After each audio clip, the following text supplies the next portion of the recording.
Praise the Lord. നമ്മളെല്ലാവരും പ്രാർത്ഥിക്കുന്ന വ്യക്തികളാണ് അല്ലേ?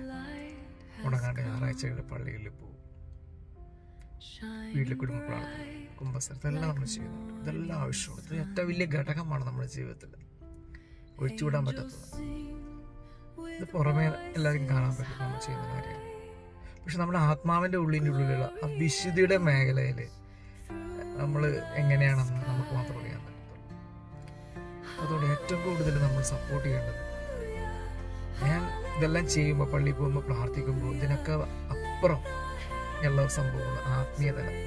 അപ്പം അതിനുവേണ്ടി ഞാൻ ശക്തമായിട്ട് ഈശോയുടെ മുമ്പിൽ ഇരിക്കുകയും പ്രാർത്ഥിക്കുകയും വിശുദ്ധ ബലികളിൽ പങ്കെടുത്ത് അതിൻ്റെ മെയിൻ ഘടകം ഒന്ന് വളർത്തിയെടുക്കണം. അപ്പം നമ്മൾ പോലും അറിയാണ്ട് ആത്മാവിൻ്റെ നിറവിൽ നമുക്ക് വളരാൻ സാധിക്കും, പരിശുദ്ധാത്മാവിൻ്റെ നിറവിൽ വളരാൻ സാധിക്കും. നമുക്ക് പ്രാർത്ഥിക്കാം. ദൈവമേ, ഞങ്ങളെ അനുഗ്രഹിക്കണമേ, വഴി നടത്തണമേ.